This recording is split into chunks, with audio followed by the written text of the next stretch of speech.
Welcome, welcome, welcome. Welcome, beautiful people. Y'all know who it is. It's Zipmouth Motivation. And today we have Todd. And I want to say this name right. I'm going to say it, Corsa. And if it's wrong, he's going to tell me the right way because I should have asked him. I didn't ask. He is the owner of Cleaning Authority in Fishers. He has an MBA, CPA, revenue growth expert, TEDx man. This is a real movie star.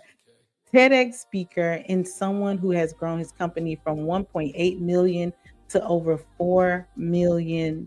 So I'm going to bring Todd up and y'all make sure that y'all follow, y'all listen in because this is big business and y'all know I'm about mindset change and situation change. So when someone has brought their company from $1.8 million to over $4 million, that's big.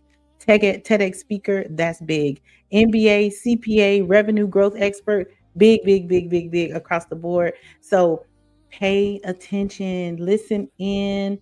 I'll also be sharing his social media information and information on how to get in contact with him if you have more questions, because I know, like, especially with this revenue growth expert, amazing, amazing, amazing. So y'all give us 30 seconds and we'll be right back. Thank you.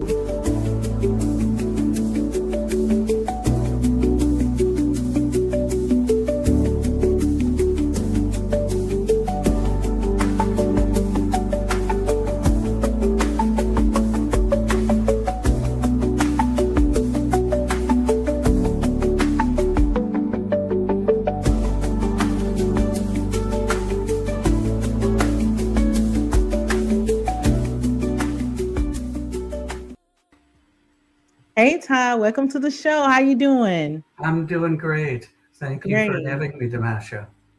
Could you tell me your last name? Could you say it for me? Because I might have crushed that. We pronounce it Krause. Krause. It's Okay. not completely anglicized. It's a little bit in between the original and the Krause, which many people say.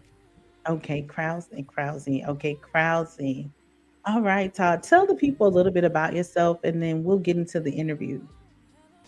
Well, I've been a long-time business person in investments, Hmm. specifically alternative investments, where I worked with hedge funds and private equity, venture capital. So I was involved with a lot of business creation, when we didn't need them anymore, liquidating them and selling off the assets. Right. Along the way, I grew a fund administration company from a startup to a $2 billion operation, and then got recruited by ABN AMRO LaSalle Bank to help them start a fund administration business unit. Right. Grew that to $14 billion before the bank was chopped up and sold off in pieces. Mm. But then we fast forward. I was working in the Indianapolis area for Alter Domus, a global fund administration company. Right. And that position ended right as we were going into the pandemic. On Mm. Friday, March 6th at 11:30, I thought, we're done. I got my walking papers. And so that left me looking around, what do I do now? 10 days later, I'm looking online on a business broker website and I spot the Cleaning Authority in Fishers. It's for sale. Mm.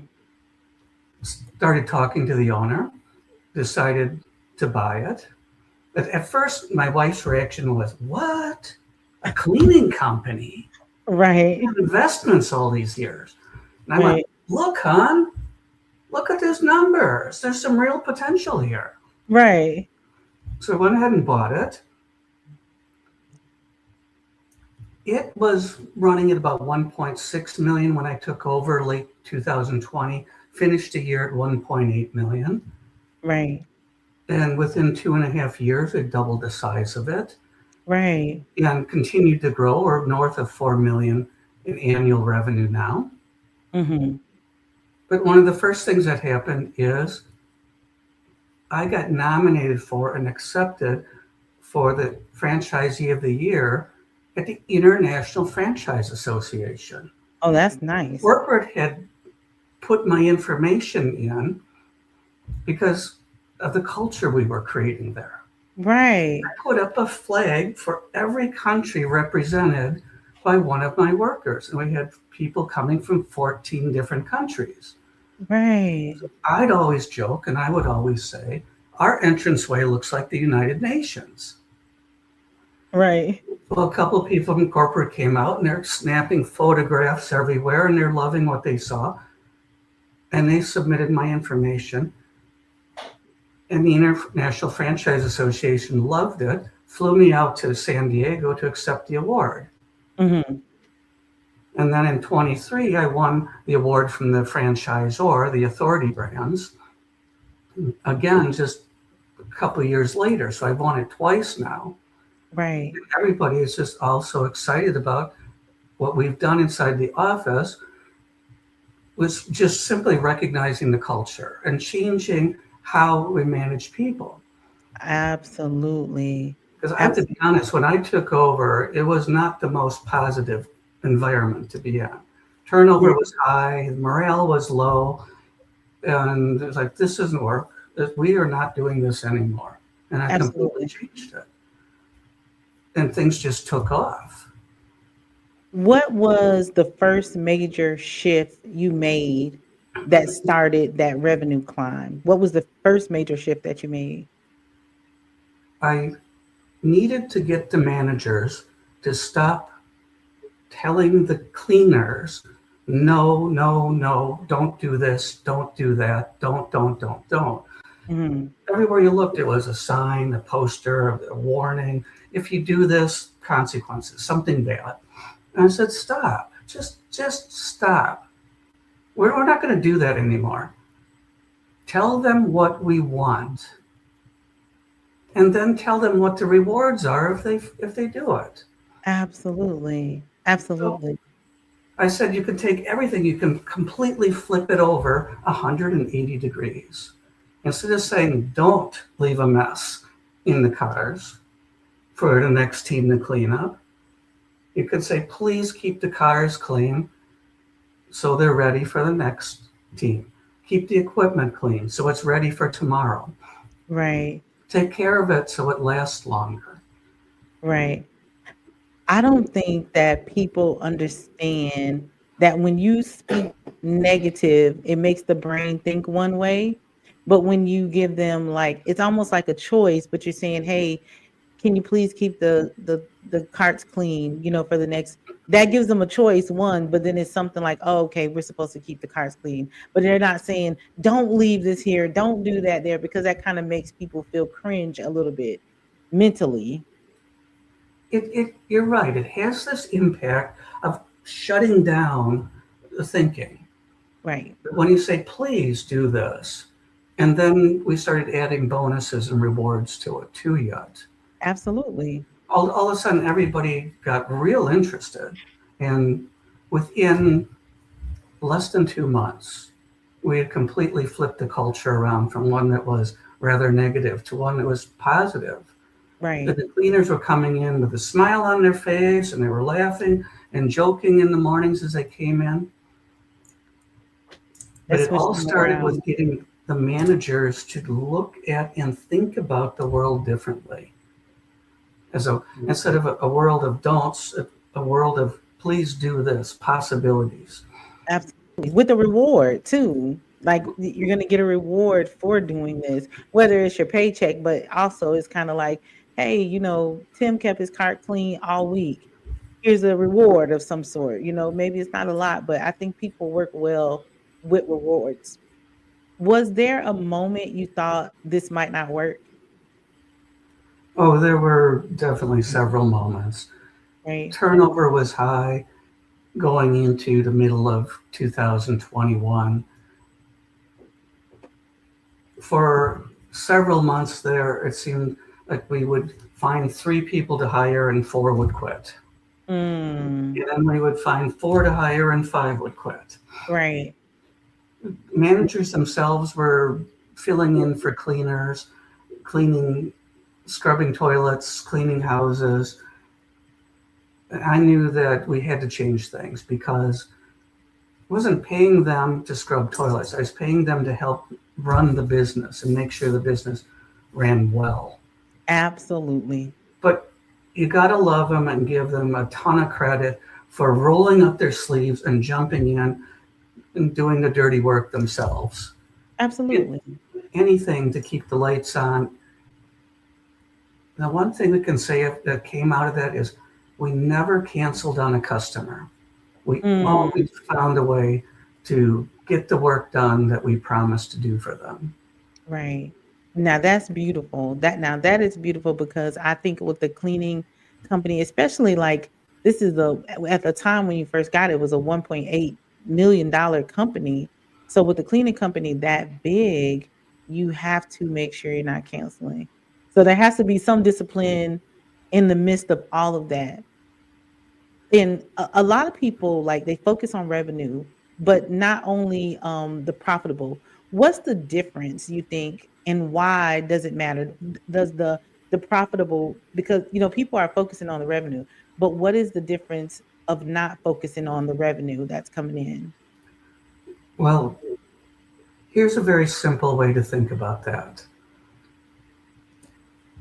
I could have a business where I'm earning $1 million in revenue Right. and I'm putting in a lot of hours every day running the business. I have a big team of people working there, but there's so many expenses, the rent, the payroll, the equipment, the supplies, that when you get done working at the end of the week, there's nothing left to put in the bank. Its Mm, revenue is this top line. And then you start subtracting these things called expenses, and you get down to this bottom number that we call profit. right. So it's possible to have a large company, be working hard, you're doing a lot of things, but you're not putting any money in the bank. And that's the number that matters. Absolutely. In fact, we're a perfect example of that. We are smaller than the cleaning authority next door to us, but we're more profitable. And I Right. know that because we can see each numbers internally in the system. And that means that my neighbor is working a whole lot harder for a whole lot less money in the bank than Right. we are. Absolutely. You know what? I was just with a company today and I was talking to them about, just revenue, they're opening a store. And so I was talking to them about the revenue and how long it takes to put something in the bank sometime. Because remember, you still got like this overhead, you got rent, you got more product, and you got all these different things. And sometimes it takes a minute to bring in that revenue that you see in the bank. And maybe it's not a lot the first time, but you got to keep at it. You know what I'm saying? That discipline is to keep it going. So I get that. Um, what's the biggest mistake small business owners make financially, do you think? They make a lot of mistakes. We all do. We don't we're not blessed with having somebody looking over our shoulder, whispering in our ear, don't do that, do this.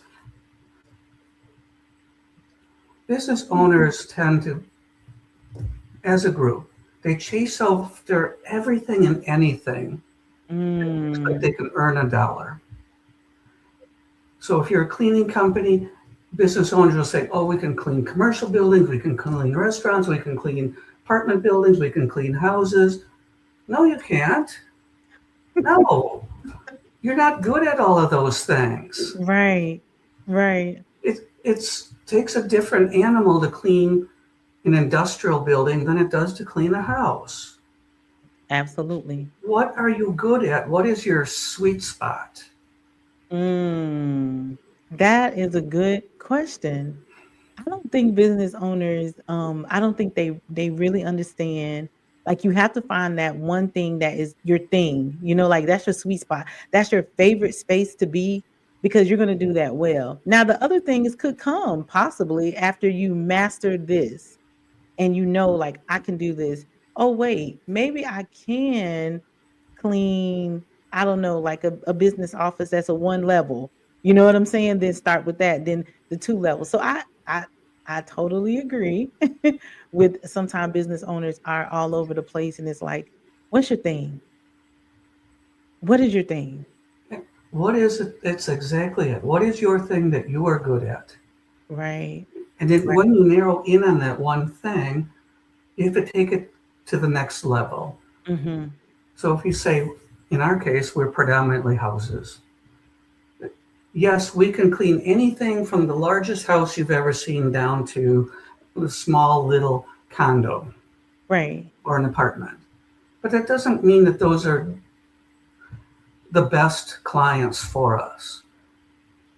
Because Absolutely. within that bracket or in that category, there's still going to be a group of customers that we're the best at servicing. Absolutely. In our case, we're better at servicing the customers who have, say, a 1,500 square foot house up to 3 or 4,000 square feet. Mhm. We can just do those one after another all day long and do Right. them really well. Absolutely. And see, that's what I'm saying. You know, this is what you can do well.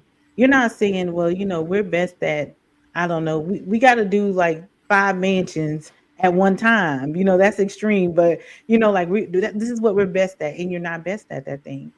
Like, okay, this I can do this square footage right here. We can do this. I can send someone there. We can do another one in another 3, 4 hours and another one after that, just to make sure you're staying in your lane. And I think that's important for businesses, especially like cleaning services, to just stay in your lane until you excel somewhere different. And that's a good thing. As a CPA and MBA, what numbers should every entrepreneur actually know weekly? You're going to want to keep track of your customers. And on the Mhm. customer side, you want to track new customers that you're adding and customers that you're losing. Right. Without customers, you don't have a business. Mm. Then you want to track your pricing and make sure that your pricing for the jobs that you do is a good competitive price in the market. Okay. Oftentimes, business owners that I talk to are grossly underpriced. They're just trying to get volume, but then they can't make profit. So Ooh. pricing and then actually delivering the services. So we're kind of working it through from the top to the bottom. Right. You have to actually deliver services when you have customers. They have to be on your schedule. So you want to watch and see, are they on the schedule on a regular basis? Right. Right. So then now that you deliver services, you price it, that gives you revenue. Now you want to watch your expenses. You Mhm. control the expenses because they can get out of control very easily. And you can, without watching it, suddenly be paying way more than you should be for supplies or for equipment. Right. When you are service based business, time is money. I What you just want to do is deliver your services efficiently using right. as fewest resources possible, meaning time, supplies, materials. Mhm. Deliver it effectively. Do everything that you promised because we want to retain those customers. We want them to come back week after week for next house cleaning and the one after that and the one after that into the future. Absolutely. If we've done all Absolutely. that right, then we should, at the bottom, we should see a decent profit margin, Right. Right. meaning we are actually paying ourselves and we are putting some money in the bank to live on.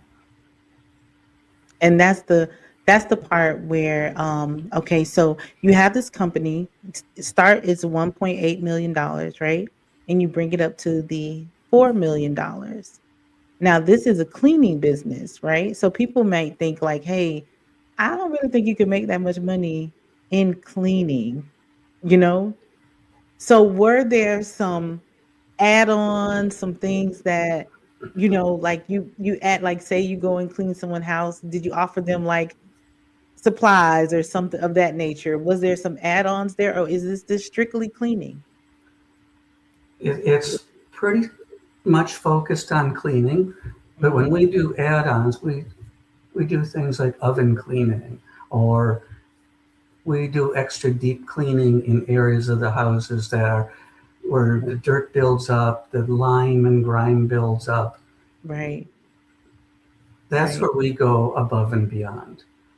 right, right, Especially around the holidays, the homeowners seem to love the add-ons of the oven cleaning, the refrigerator and cabinet cleaning.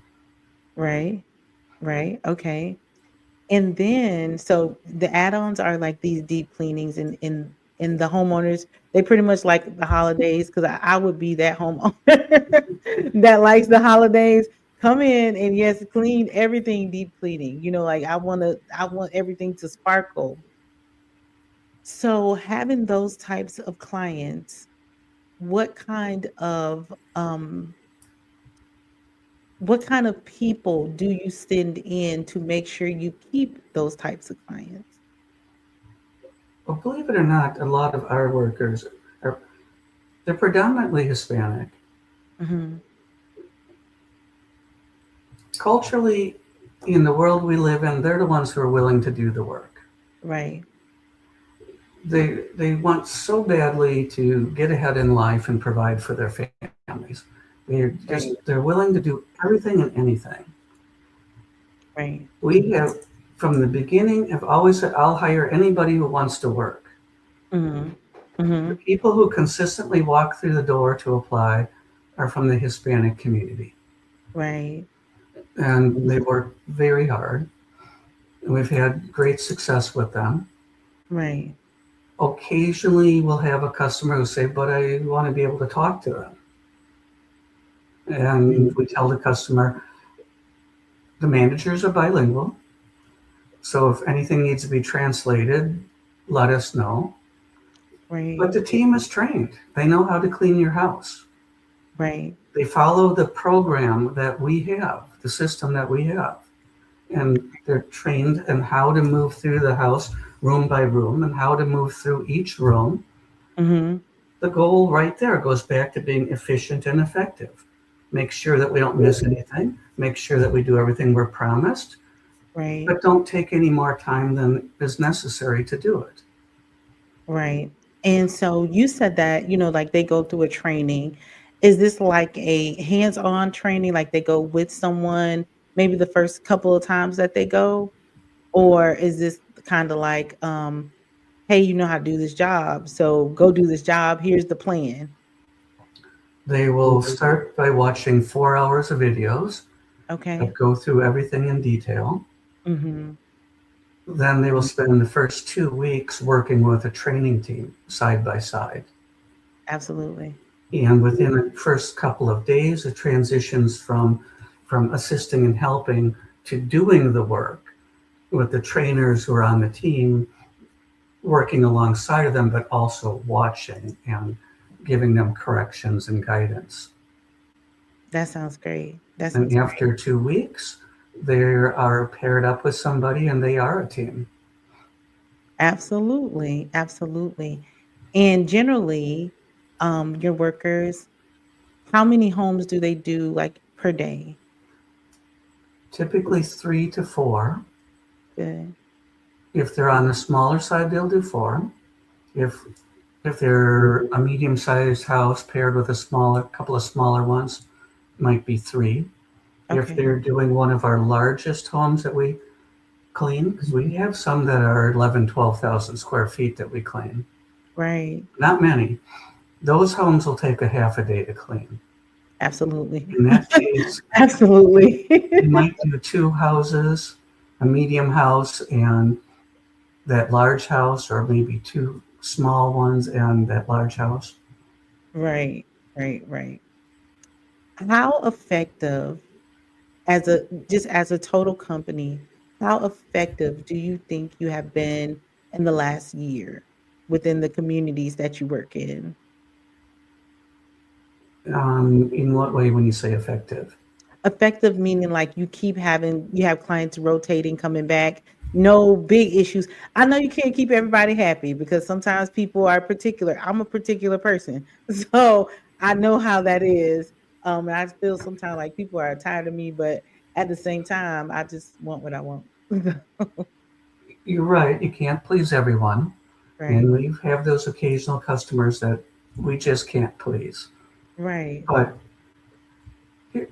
we hit 1,000 Google reviews in July of 2025. And Awesome. since then, we're up almost 200 Google reviews. That's Yes. one measure of effectiveness. Yes. We've added 50 more clients in Awesome. the last 8 to 12 months. And that's So good. That's good as of numbers. this morning, we were at 952 customers. Yes, yes. I love that. Okay. That is and so when you did, like I asked for the questions like, "Hey, what is it that you want to talk about?" You did not put a date on this. And so I said, he didn't put a date like how long it took him to get to this space that he's in now. But I was like, maybe I'll just ask him. So when did this start? I bought the business in September of 2020. They had 609 customers at the time. Right. In that time, we have completely changed the culture from one that was negative to positive. Our retention of customers, cleaners, has skyrocketed. We've gone from around 200 Google reviews to almost 1,200 Google reviews. Right. Won Franchisee of the Year twice. I now have a management team of 5. We have 55 cleaners. In other words, I've got 60 people working for me in the That's business. That is a lot of people. I don't think people really understand, but I've been the CEO of a company. I've been a manager at companies before, and I'm sorry, but having 15 employees is hard, you know? So, but having 60 employees, that's a lot because, you have everybody has something, and then everybody doesn't learn the same, and everybody doesn't work the same. And so, and then you said you only have 5 managers.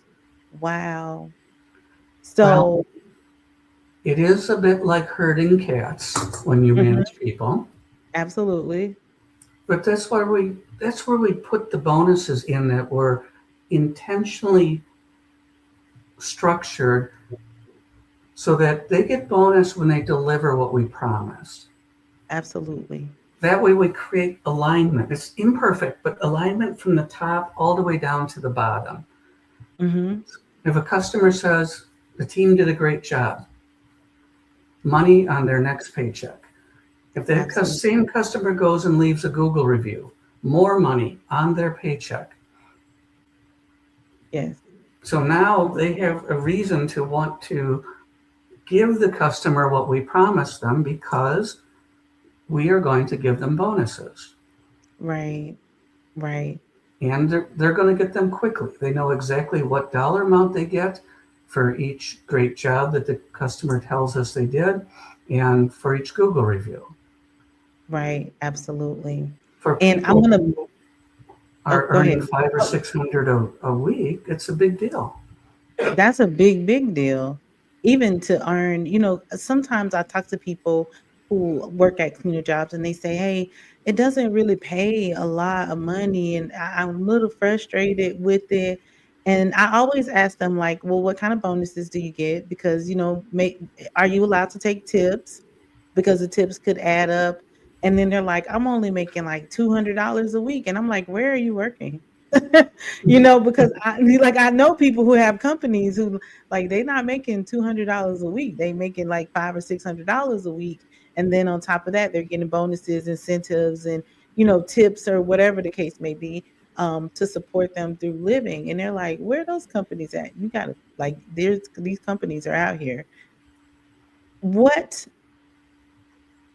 First, I want you to say the name of your company because I want to plug that in the beginning and then plug that in the end again so that they know This is you. Okay, all right. So let me give you two names, and for two reasons. There's the Yep. Cleaning Authority in Fishers, Indiana. That's the Right. cleaning business.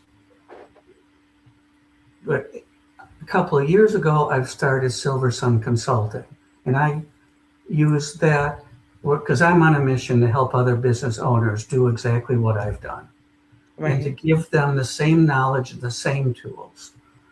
So if you want to see the Cleaning Authority, you look for the Cleaning Authority in Fishers, Indiana.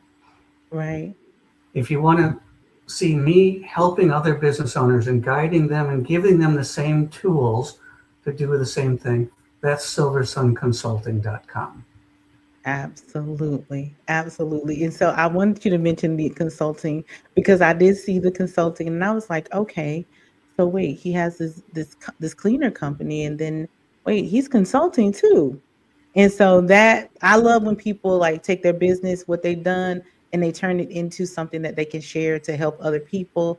And they're starting consulting to help people build to that level of business. What is a mindset shift that had to happen for you to personally level up this way? Oh my gosh. It's like you read my leadership keynote speech where I talked about mindset shifts. Yes, what was the mindset shift? The, I give four in there, but they Okay. lead up to the big one. The big one that a leader wants to do is multiply. And you Mm, multiply your impact through other people around you. You right. can't possibly do everything yourself. But what you can do is you can create the environment and you can give the tools that it takes to succeed. So multiply. Right. To get to multiplying, you have to let go of some stuff, let other people do it. You have to empower them to do it. Then you Right. have to make sure everyone is moving in the same direction. That's now we need alignment. And then develop the people so they have the skills and the knowledge. And when you do those four things, now you are multiplying your impact in what you accomplish in the world around you. Absolutely. Now I am big on the multiplying. That is the space that I'm in right now is multiplying, teaching people to do what I do so that they can do it.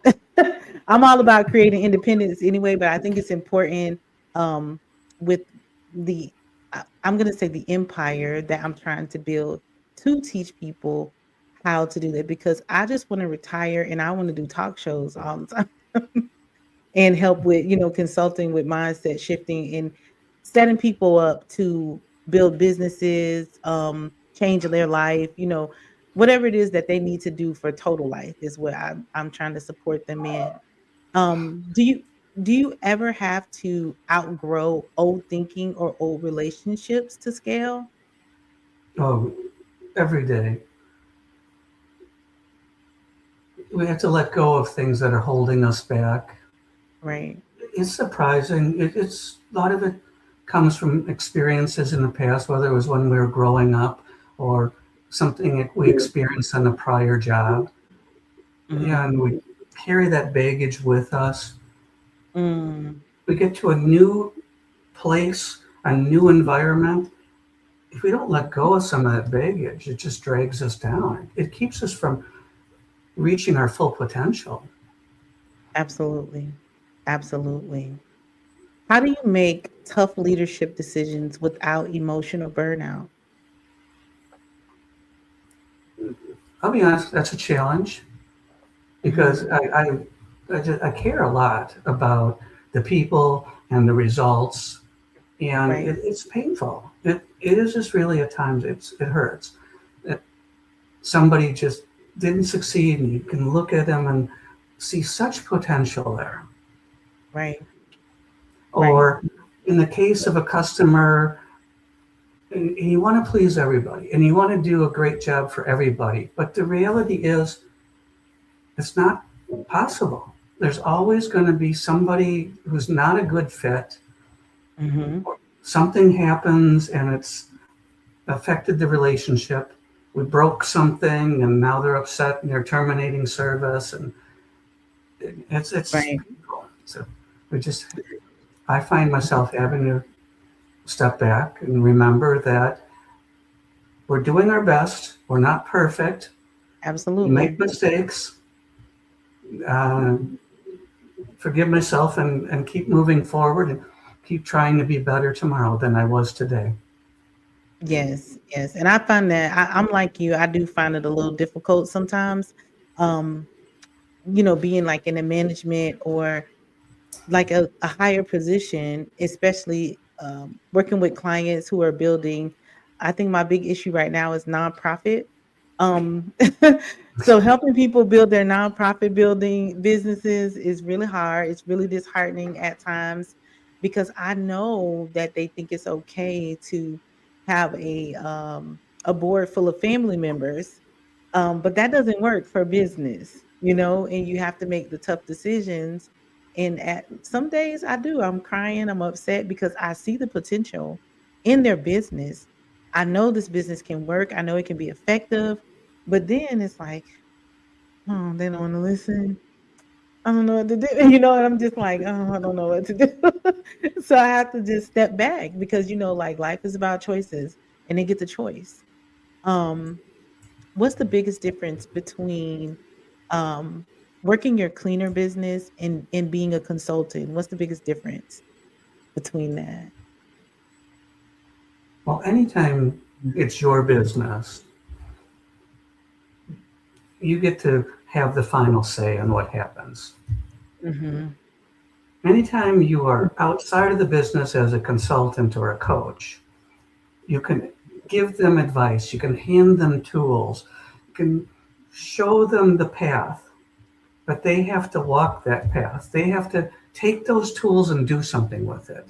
They have to take Absolutely. that knowledge and put it to use. Mhm. Mhm. And I think that is the big difference. Like me having Zipmouth Motivation, the talk show, and the mindset coaching is completely different. It's completely different. I have a tea company as well. And so me working that's my company, like I can make the decisions for that. But when I start doing coaching, it's like, oh, they get a choice. I forgot. Let me let that go. I can't, like I can't boss them into this, but this is what, will work for them. You mentioned growing with diverse teams. What role did your team did team culture play in your scaling, like in your the cleaning authority and then coming into consulting? What did the diverse team, how did that role play within those roles for you? When it comes to diverse backgrounds, Mhm. always try to create the most open and welcoming environment possible. Right. We don't care what you look like, we don't care what your background is. We're more interested in what do you want to do and what are you able to do. Right. And don't get hung up on education and some of those paper credentials because they don't always what they appear. Abs I tell people that all the time. I'm like, "Hey, listen, I had a master's degree in education and I was homeless, like 7, 8 years ago. So, Oh like, and I no. had my degree then. So it's kinda like, don't get caught up in that because a lot of people, like some stuff is just common sense. Just think your way through it and it will be fine. It will definitely be fine.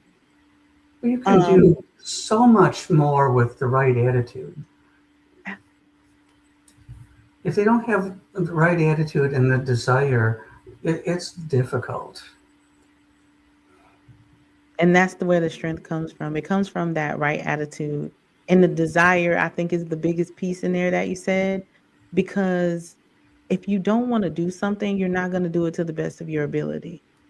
If you wake up and you saying like, I just don't want to do this. So you're going to go kind of like put on the wrinkly clothes.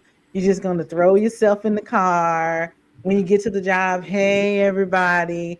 But when you really want to do it and you find like this is I like this. This feels good to me. Like I'm okay. I can put on my headphones and I can just clean and get everything together, or I could just work today, and I'm happy doing it. And when I get off, yeah, I'm tired, but guess what? I feel like I did something. I accomplished the goal. When you feel that way, you'll be good. But if not, absolutely not. Absolutely not. Let's see. You were on TED Talk. Yes, I I was. lo I love TED Talk. I listen to TED Talks in the morning time. I just let one play from YouTube, but I love TED Talk. So, what did you talk about on TED Talk? My talk was about thriving workplaces Mm, where you create caring, positive workplaces. right, And then I gave some examples of how you create caring and positive workplaces, right, which just bring out the best in the people and bring out their potential. right. Absolutely. Absolutely. What message do you believe the business world needs to hear right now? You know, here's what they need to hear. I'm not anti technology or anti AI. In their places, they are wonderful tools. But we're so busy embracing AI and technology that we're forgetting about the human side. Businesses exist to do something for people. And when we start to forget about our people who are customers, our people who are employees, then what do we have? We've lost something. Absolutely.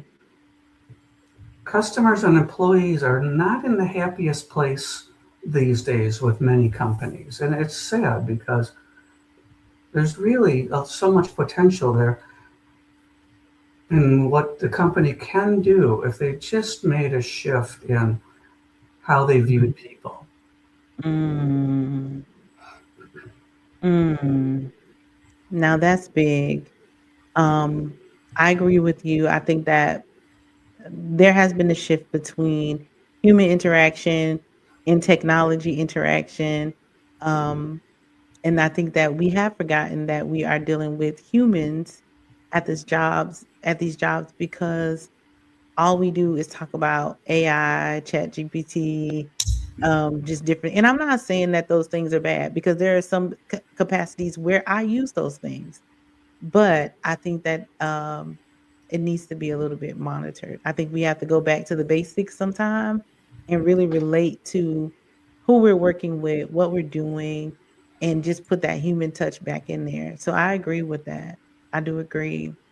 Um, what responsibility do successful entrepreneurs have, um, that do successful entrepreneurs need from a consulting? Like, what would you be able to support them with in business?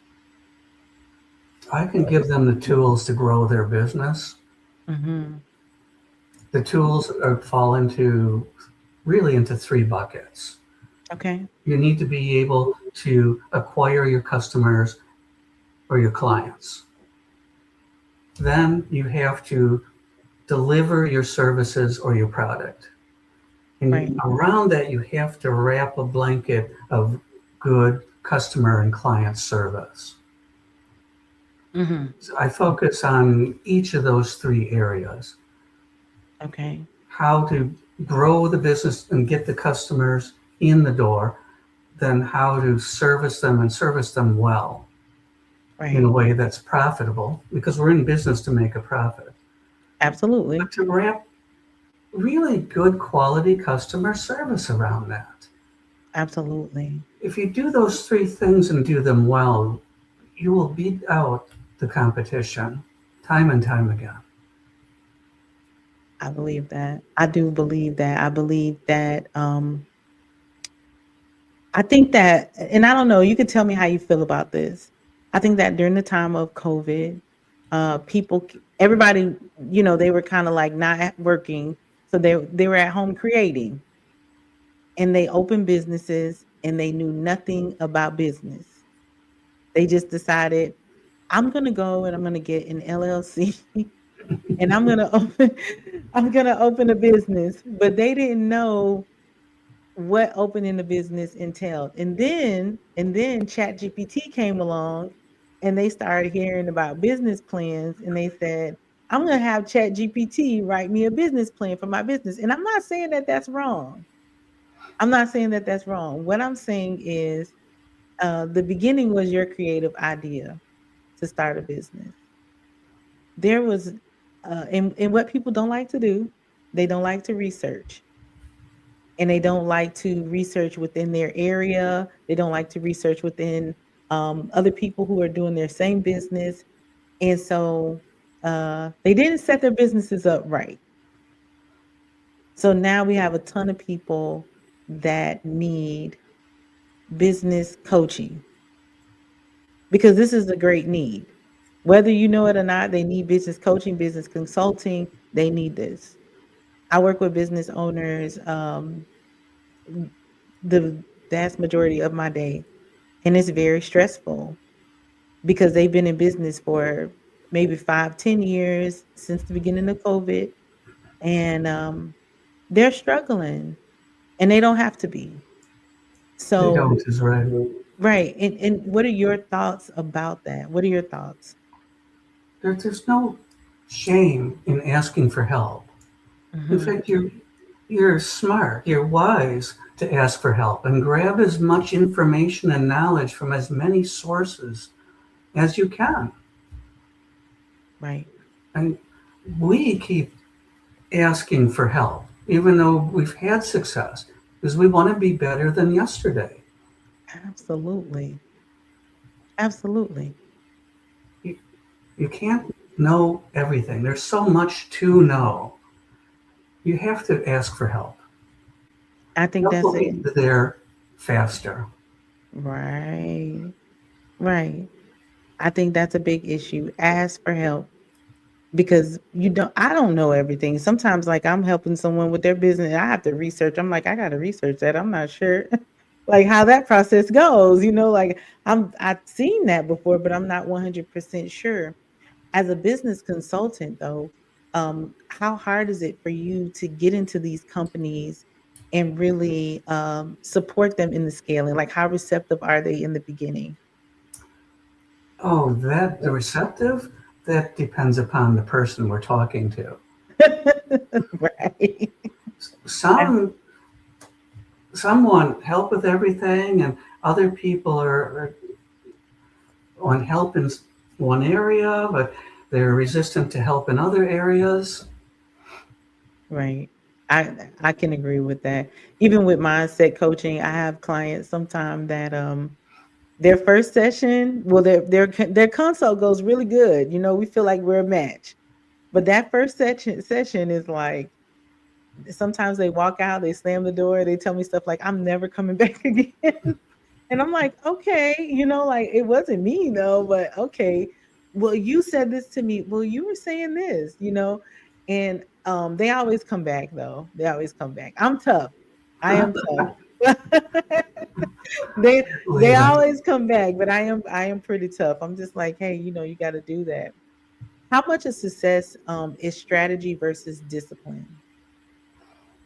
Strategy is your goal. In my mind, strategy is your goal. It's a higher level plan. Right. Your discipline. It's doing the little things that need to be done every day that get you there. Mm, It goes mm, back to the saying about success being 80% showing up right. and 20% being in the right place at the right time. Well, if you show up every day and you do what needs to be done, you're putting yourself in a position to be in the right place at the right time. Right. Right. Right. Right. And as I was reading through, I was looking through some the things that you sent me. I was looking at it and I was like, I'm gonna ask this question because I really want I want people to hear it from a different level because I do talk about this a lot. What's the cost of staying comfortable in business? The cost of staying comfortable, stagnation Mm, at best, but because the rest of the world keeps moving forward, in reality, you're falling behind. mm, And by the time a lot of people have that wake up call and realize, oh no, I've just coasted along here for the last few years, they've got some serious work to do to get caught up and be competitive again. right, right, right. And I think that's the issue. I don't think people realize like once you fall behind on your business, you fall behind because now not only do you have to catch up, you have to really catch up. Now you got to catch up with the new times. You talked about uplifting and mentoring. What does that look like practically? What does that look like for you practically? It's showing people what's possible and Mm, then guiding them to that place. right, Once people can really see up here in their mind what's possible and can see a path to get there, then they become so much more energized and motivated. mm-hmm, And that is probably one of the biggest changes that have to work on early on when starting to work with somebody. right, Because the rest becomes just delivering what they have to do. Well, here's the steps, and here's how you complete each step. right, right. And during this process, right? If I came to you and I said, "Hey, Todd, I want to sign up for services and I need your help because I want to start scaling my business." Do you give out like a timeline or is this a kind of like work at your own pace but follow the steps? No, I give them a timeline. I Okay.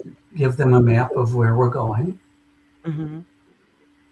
I explain why the map is designed the way it is, how starting at the front end of the business with customer acquisition is important to get that Right. moving. Then we move into the operations side and we make sure that it's wrapped in a customer service model. Absolutely. So there's a Absolutely. very specific path that we go through. Okay. In the cases where somebody comes and they say, I part of my business is unfair, then I say, okay, let's put the fire out first and then get back to the map. Mm. Right. Right. So you got to put the fire out first and then get back to the process of the building now. But we can't build until we put the fire out and clean up the debris. I got you. I got you. I got you. What advice would you give someone starting with nothing but a vision? I tell them to take the vision, get clear on who you're servicing and exactly what that product or that service looks like. Okay. Then it's so much easier to start building. Right. Right. Right. And I'm going to ask you one more question before we have to get out because our time is wearing down. And I want to ask you this question because I want people to understand um, investing in yourself, right? So a service such as this, consulting, is a great service. And a lot of times, I try to help people understand that when you're dealing with a consultant or you're dealing with a coach, this service costs. How important is it for you to invest in a consulting service such as yours? If you want to accelerate your growth, if you want to leap ahead, there's no better way to do it than to get help from somebody on the outside who has been there and walked the path before you, they can literally pull you along in a way that is hard to describe unless you've experienced it and hired somebody in the past, and get you to your destination in a fraction of the time. It, Absolutely. it feels like a big investment up front, but in hindsight, you'll be so glad you did it because you'll be so much further ahead. Absolutely. Absolutely. Is there anything else, Todd, that we didn't get to talk about in our time that you want to mention now? Well, for anybody who is very curious about my personal path and how I got there, I invite you to read my book, Life's Ironies, my journey on the road less traveled. And I'll leave you with one nugget that's in there.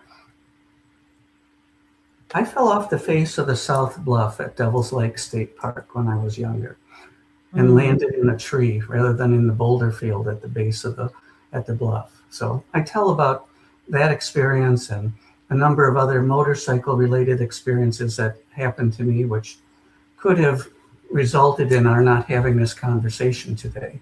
right. I didn't But know you was a motorcycle rider, but go ahead. but if you're really curious about my background and all the crazy things that happened, I invite you to check it out. Okay. And definitely, Todd, I am going to make sure that when I post the links, I want to post where they can find your book and the name of your book. So on Zipmouth Motivation, I always try to leave the people with something positive, something to get them to the next day. Um, what is one thing? It could be a quote, it could just be a nugget, something to support them next day, next year, something that they would think about, something of your favorites or something you just want to share. Well, probably this: invest your time, which is an asset that you're constantly losing a little bit of it, moment by moment. Invest your time in what is most important to you. Mm, invest your time to what is most important. Yeah. Yeah. Because you can Yeah. never get time back. Right. It's always possible to earn more money, but we can never get time back. Right. And I didn't have time to tell you, but I was gonna tell you when you said that, time is money. I've been saying that all week to people, all week long to my clients. I've been saying time is money. Yes, it Time is is. money. So you gotta let's go. Let's go. But Todd, I just want to thank you for coming on the Zip Mouth Motivation Show. Thank you for your time. Thank you for your knowledge, your wisdom. And where can they find you if they want to reach out to you right after the show? Where can they find you? www.silversun, that's SILVERSUN, consulting.com is a good place to reach me. All of my contact information, including my personal phone number, is there. Okay, great. So y'all heard Todd. Todd came on the show and he wowed us with his amazing knowledge and understanding of business. He owns a cleaning business in Indiana, right? Indianapolis, right? I do. In Indianapolis, but he also does consulting. So, if you are a business owner and you are trying to scale your business, please get in contact with him so that he can put you on this plan. He can talk to you about next step. And if you have a fire going, he's gonna put the fire out first, help you put the fire out, get the debris away, and then help you build your business. So again, Ty, I thank you for your time, for your energy, just for being here. And I love you all. Thank you all for listening in. Continue to like, share, and subscribe. Make sure you follow Todd. Well, he didn't say social media platform, so make sure you go to his website, check him out, see what he's consulting. If you are in Indianapolis, check out the cleaning business. So you got two ways to contact. But I appreciate you all. I love you all. Good day, good night, good afternoon, wherever you may be. Thank you, Todd. I'll talk to you soon.